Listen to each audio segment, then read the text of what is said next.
Bonsoir Ludovic Orlando. Bonsoir. Vous êtes paléogénéticien, chercheur au CNRS. Vous faites parler des petits bouts d'eau, de cheveux ou même la terre pour faire apparaître les secrets de notre histoire, de notre humanité. L'ADN fossile, une machine à remonter le temps. C'est le titre de votre livre chez Odile Jacob. Ça se lit comme un roman policier. Merci. C'est vraiment passionnant, mieux que Jurassic Park. Alors pour qu'on comprenne bien, peut-être d'abord nous expliquer comment est-ce qu'elle fonctionne, cette machine à remonter le temps, comme vous l'avez baptisée vous-même. C'est une machine qui lie en fait les molécules d'ADN. Les molécules d'ADN, ce sont celles qui donnent des instructions à vos cellules et qui font que votre biologie marche, que vous êtes un être vivant en fait. Donc ces machines qu'on emploie, elles sont capables de décrypter toutes les 3 milliards de lettres qui constituent votre patrimoine génétique. 3 milliards, c'est beaucoup, c'est un énorme livre. On a fait un petit calcul pour s'amuser. Dans la recherche du temps perdu, il y a 10 millions de lettres, de caractères. C'est toute l'œuvre de Proust. Dans mon génome, il y a 300 fois ça. C'est un super calculateur, en gros, qui donne des tonnes d'infos sur nous et puis sur tous ceux qui ont vécu avant nous. Sur tous ceux qui ont vécu avant nous, mais qu'ils soient hommes et femmes ou qu'ils soient d'autres espèces. Parce que le gros avantage de cette molécule, qu'est l'ADN, c'est qu'elle est constitutive du vivant. Donc la plupart des êtres vivants l'ont. Certains virus, certaines bactéries, les plantes, les champignons, etc., etc. Donc de même qu'on peut en apprendre sur nous, on peut en apprendre sur l'écologie du passé. Et ça peut survivre longtemps l'ADN, parce que ça peut paraître un peu contre-intuitif. On parle parfois de dizaines de milliers d'années en arrière, et en même temps, on nous dit que c'est très fragile, que c'est compliqué à se conserver, ça peut s'abîmer. Alors dans ce studio, bien qu'il y ait gestes anti-barrières, etc., ouais. Dans 15 jours, je garantis qu'il y aura encore mon ADN ici. Mais dans 3 semaines, peut-être qu'il n'y en aura plus tant que ça. Et en fait, comment est-ce qu'on passe de ces 2-3 semaines de limitation à des milliers d'années? En réalité, c'est que dans les tissus biologiques, les os, les dents, vous l'avez rappelé, les cheveux, quand on a la chance qu'ils soient fossilisés, eh bien, les molécules d'ADN, elles sont attrapées par d'autres, si vous voulez. Si bien qu'elles peuvent rester in situ, sur place, mais certainement pas de manière intègre. Il leur arrive pas mal de pépins, elles se font dégrader, elles se font découper, et quelques milliers d'années après, quelques centaines de milliers après, on la retrouve uniquement par petits bouts. Et donc, tout votre travail, ça va être de les assembler comme une sorte de puzzle, c'est ça? C'est un immense puzzle. Imaginez un puzzle avec tous les mots de l'œuvre de Proust, et votre job, c'est de les remettre dans l'ordre original. Et alors, justement, vous, quand on vous entend parler de toutes ces techniques, on se dit, alors maintenant, on travaille toujours derrière un bureau, on est loin de l'image vous savez, du paléogénéticien ou de l'archéologue qui est avec sa petite brosse et qui travaille sur le terrain. Ça n'existe plus? Ça existe toujours. Il faut encore découvrir les fossiles. Vous êtes sur le terrain aussi? Ça m'arrive. Je dois dire que le terrain se porte mieux quand je suis plutôt dans le laboratoire, moi, puisque ma formation, c'est de biologiste moléculaire, mais ça m'arrive pour comprendre. C'est compliqué de trouver des vestiges du passé, de savoir, à partir de civilisations dont on ne sait rien, d'essayer de comprendre par bout de terre, par bout d'os, ce qu'il y a encore à déchiffrer sur ces personnes-là. Et justement, est-ce qu'on peut encore découvrir des choses? Il y a tellement eu de recherches. Énormément de choses. Regardez, l'homme de Néandertal est découvert au milieu du 19e siècle. Dès lors qu'il est découvert, les gens se posent la question de est-ce un animal, est-ce un homme, à quel point on est différent de lui, peut-être plus intelligent. Bref, ces questions-là traversent l'histoire de la paléanthropologie pendant plus d'un siècle et demi. Ce qui répond à la question de est-ce que lui et nous, on est des choses, des frères ou des cousins, c'est l'ADN. Et alors justement, vous nous amenez un petit début de réponse qui est assez d'ailleurs inattendu, puisqu'on nous a toujours dit qu'on est quand même de l'homo sapiens, et vous dites pas que. Et non, alors vous, moi, alors je pointais personne du doigt ici, on a tous, étant européens de l'Ouest, à peu près 2% de notre patrimoine génétique qui nous vient d'hommes et de femmes de Néandertal, 2%.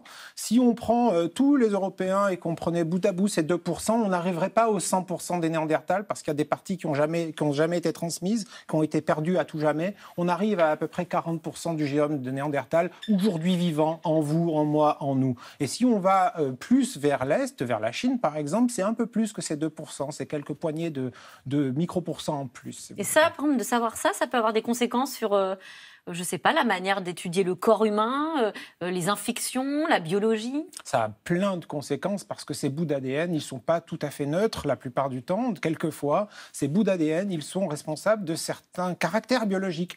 Votre capacité à résister à des virus, à des bactéries. Et donc, selon que vous le portez ou pas, vous allez développer un terrain plus propice à avoir des maladies, un terrain plus résistant à avoir des maladies. Mais au-delà de ça, savez-vous que les Sherpas tibétains ont un ADN qui leur est hérité directement d'une autre forme d'humanité, qui est un cousin de Néandertal, si vous voulez, qu'on appelle l'homme de Denisova, qui vivait au contrefort des forêts et des monts de l'Altaï, on est en Asie ici. Ouais. Eh bien, le gène qui leur confère leur adaptation biologique à ne pas être essoufflés dans les altitudes du Tibet, c'est un gène qui leur vient directement de Denisova, cette humanité éteinte aujourd'hui. Et l'homme de Denisova, on en voit une représentation là à l'antenne, c'est une sorte de nouvelle espèce d'homme en fait, qui était inconnue jusque-là et qu'on a découvert, vous avez découvert. Alors, mes collègues ont découvert cette humanité-là. En 2010, ils cherchent des os pour caractériser le génome des hommes et des femmes de Néandertal. 2010, donc il y a peu de temps. Ils trouvent une petite phalange qui était miniature, quelques millimètres cubes à peine, sûrement d'une fillette ou d'un petit garçon qui vivait il y a à peu près 100 000 ans. Et la moulinette ADN fait son travail et découvre un texte, je vous disais, l'œuvre de Proust, imaginez un texte qui n'est ni le nôtre, ni celui de l'homme de Néandertal qu'il cherchait pourtant. Il trouve une autre forme. Le texte ressemble plus au texte de Néandertal qu'au nôtre. C'est ainsi qu'on sait que c'est son cousin et que ce n'est pas notre cousin à nous. Et le nombre de différences que l'on trouve dans ces différentes versions du texte vous donne une idée de depuis quand ces humanités-là ont divergé. Alors, vous parliez de l'impact de notre empreinte génétique, et notamment de l'homme de Néandertal, sur nos réactions aux maladies, aux virus. Évidemment, on ne peut pas s'empêcher de penser à la Covid. Est-ce que notre héritage génétique va influencer la manière dont on réagit à ce virus-là? Est-ce que vous travaillez dessus ou est-ce qu'on a une idée? Alors, on en a une idée très précise, et ça qui est fou et assez fascinant d'une certaine manière. Le génome de l'homme de Néandertal est fait pour des raisons paléo-anthropologiques, pour comprendre l'origine de notre espèce. Oui. Et en le comparant à notre ADN aujourd'hui, les gens se rendent compte que parmi les gens, hommes et femmes, qui développent en Asie essentiellement des formes plus sévères de la maladie, eh bien, il y a plus souvent une version très particulière d'un gène qui est hérité directement de l'homme de Néandertal. Ce gène-là, donc, il sort des tréfonds de la préhistoire. Si vous voulez, aujourd'hui, maintenant, au XXIe siècle, il va conditionner ses porteurs quant à leur réponse à la Covid. Et du coup, est-ce que là, aujourd'hui, on travaille sur l'ADN pour essayer de mieux appréhender la Covid? Évidemment, alors pour la Covid, voilà un exemple, mais la grande richesse à laquelle vous avez accès quand vous avez l'ensemble des livres, l'ensemble de l'œuvre du patrimoine génétique, c'est que ça peut être n'importe quel caractère que vous allez pouvoir éclairer à l'aune de cette nouvelle donnée. Oui, donc il faut imaginer que si demain une autre maladie émergeait, qui pourrait parier que peut-être, là encore, Néandertal aurait son mot à dire, ou Denisova, ou savez-vous quoi, peut-être une autre forme d'humanité qui nous resterait encore à découvrir. Ça serait possible. Oui.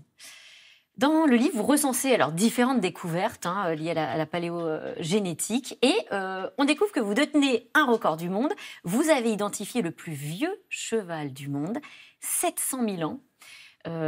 Et c'est un compte puisque vous partiez plutôt perdant, battu d'avance. En fait, je démarre l'étude. On est aux alentours de 2010. Je pars à Copenhague pour travailler là-bas et le directeur du laboratoire à l'époque me dit on va aller voyager aussi loin dans le temps. Et tout laisse penser le contraire. L'ADN ne peut pas survivre 700 000 ans, même dans un congélateur à ciel ouvert que représente le pergélisol du Yukon canadien. Imaginez-vous, vous mettez quelque chose dans votre congélateur pendant 700 000 ans, vous croyez que ça va rester intègre? Voilà, c'était un peu la contre-intuition que d'essayer de prouver que ça allait pas se faire. Et en fait, on a continué à travailler parce que dès les premières expériences, ça a commencé à marcher. Je veux dire par là qu'on avait une preuve qu'il y avait de l'ADN dedans. Pas la totalité du génome, mais suffisamment d'ADN pour se dire qu'en développant des nouvelles techniques, en adaptant des outils qui n'étaient pas encore disponibles à l'époque, on pourrait rêver, reconstruire l'ensemble du patrimoine génétique, ce qu'on a fait 3 ans plus tard. Et donc il y a plus de 7000 siècles, avant même les pyramides.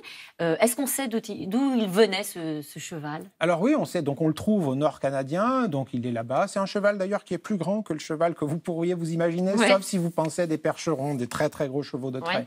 Mais ce qu'on découvre, c'est que de même que Denisova est une humanité dépassée, perdue, devrais-je dire, eh bien ce cheval-là s'est éteint aussi. Sa lignée s'est perdue à un moment donné, s'est éteinte. Beaucoup d'espèces finissent par disparaître dans l'évolution et son ADN n'a pas été transmis aux chevaux que vous pourriez monter aujourd'hui dans nos sociétés. Et encore évidemment, plein de choses à découvrir. Merci à vous et à lire dans votre livre L'ADN fossile, une machine à remonter le temps chez Odile Jacob. Merci encore Ludovic Orlando. Merci d'avoir reçu. Tout de suite, c'est dans l'air. Bonne émission à vous.